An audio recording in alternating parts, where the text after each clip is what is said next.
Hey there, zombie, zombie, zombie. Here you go. Good boy. Good boy. Come right here.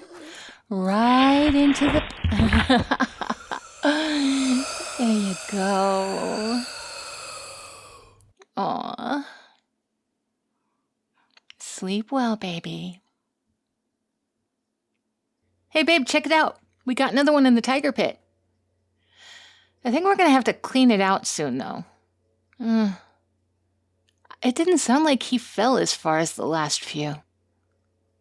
I mean, I know zombies can't exactly climb, but I'd hate for the pile to get so high that new zombies can just walk across the pile of their predecessors. That'd do us no good. Say, what's the tally so far? Huh.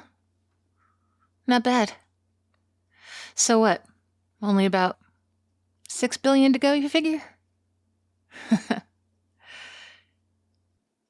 Yeah, maybe not. I'd like to think so. I bet self-preservation has kicked in for a lot of people and kept them somewhat safe. Even people who don't want to socially distance over what they figured was just a bad flu are gonna socially distance when a zombie comes lurching at them, gnashing its teeth and growling.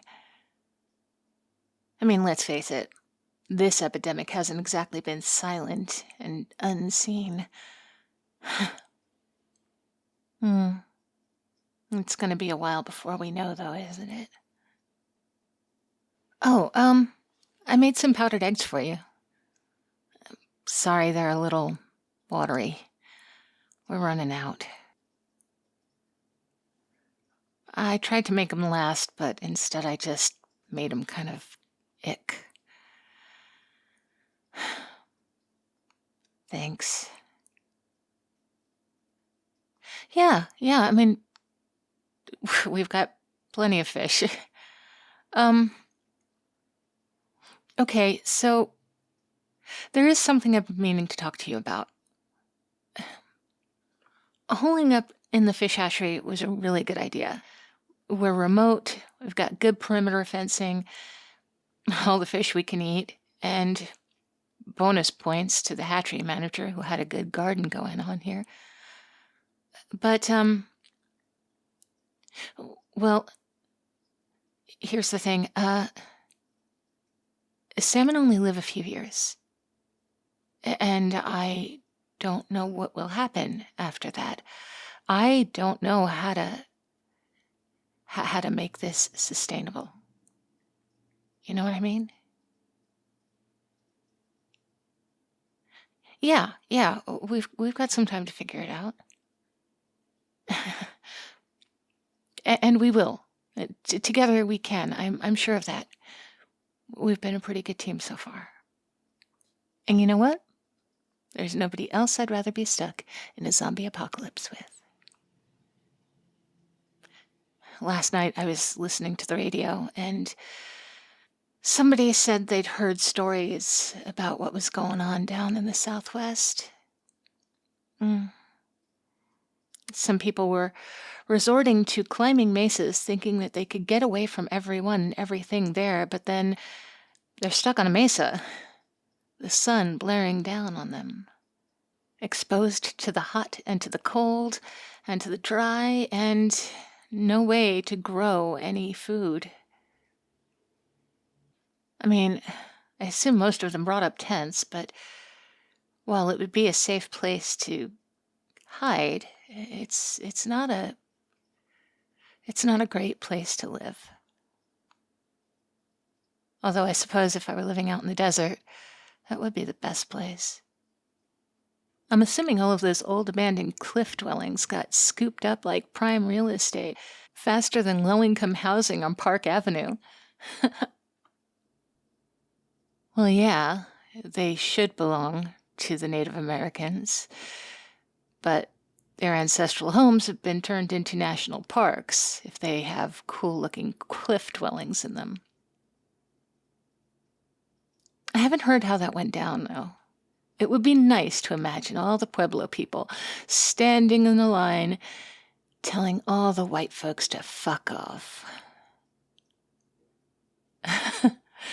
Yeah, that's easy for me to say as a white person all the way out here. Hmm. Do you think do you think that means that I've become a little insensitive? I like to think it's just my sense of justice and fair play. Do you know that there have been almost 400 treaties made between the United States and the Native Americans, and our country has not honored a single one? Not completely. Never. Of course, all those poor bastards looking for safety in New Mexico and Arizona and Colorado. They aren't exactly the ones who are responsible for that.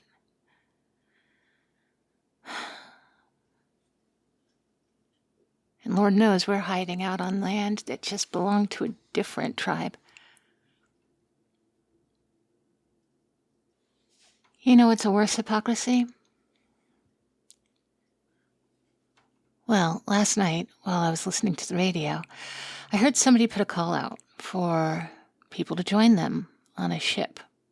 They were going to try and sail down to South America, head into the rainforest. They were talking about the Yanomami people who had really little contact with outsiders and who lived sustainably off of the land for, well, forever.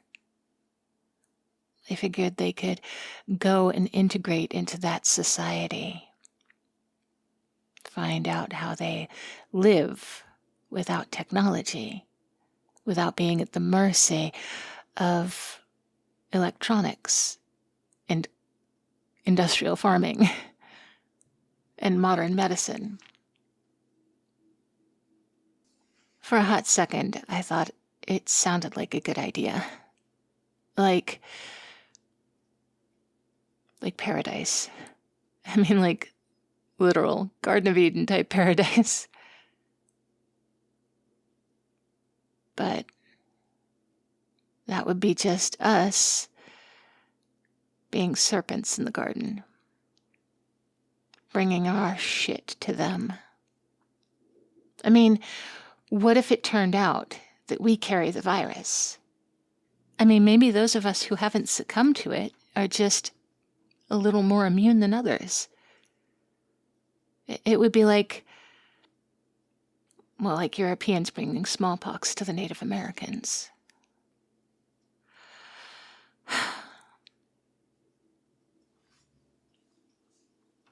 Yeah, that's what I thought. I do have another idea, though. Okay, well, hear me out on this. We have plenty of fish to eat, and we're never going to be able to eat it all before they die. So, I was thinking the fish hatchery has 6 houses here for the fish hatchery employees. We could invite 6 families to come join us. And I don't know, with that many people, we could do all sorts of things. We could reinforce our barriers. We could have night watches. We could grow more vegetables, and we could put our heads together and maybe figure out a way to keep these fish going. I mean, I know there are training manuals in the office. We might be able to figure something out. And let's face it, it would be nice if we could play that tabletop version of Among Us without us always knowing who is the suspect. I know that it's been just us against the literal world right now, but I think that we could make room for others. Don't you?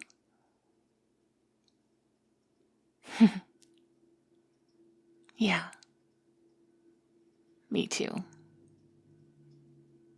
Okay, well, I'll put the call out. Oh, but first, you eat your breakfast. I'm gonna go bring breakfast to the hatchery manager. No, he's not dangerous. He's locked up nice and tight. And besides, where else am I gonna get a pet out here? All right, I will see you soon.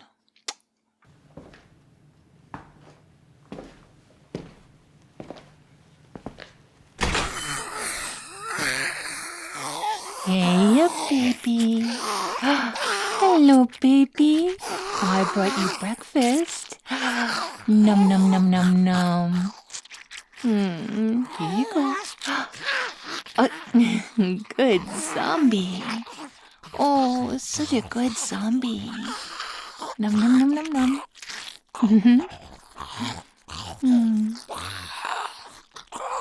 Honey, would you bring me the boxing glove on this stick? I want to pet the zombie.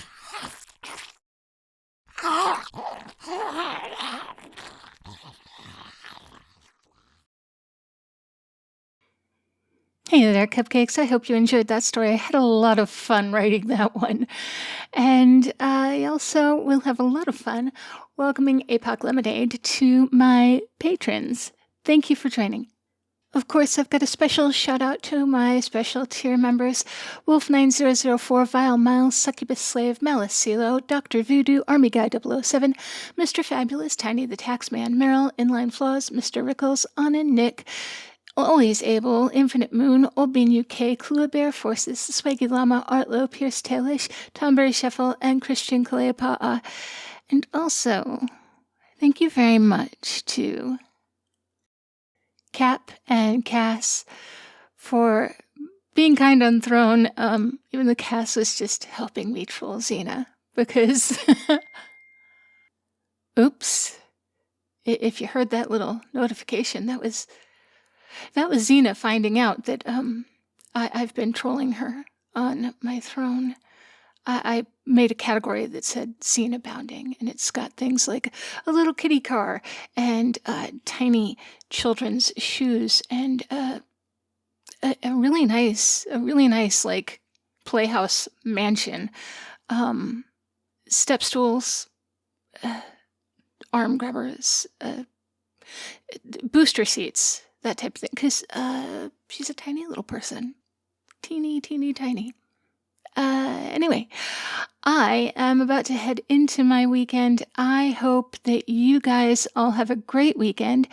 If you are in the Baker and Pound Cake tiers, please join us tomorrow, Saturday morning, 10 a.m. Pacific, or Monday at 5 p.m. We're going to be getting together for a little hangout and probably play some Helldivers. So, either way, you guys have a great weekend. Be as good to yourselves as you are to me, and I will talk to you Monday.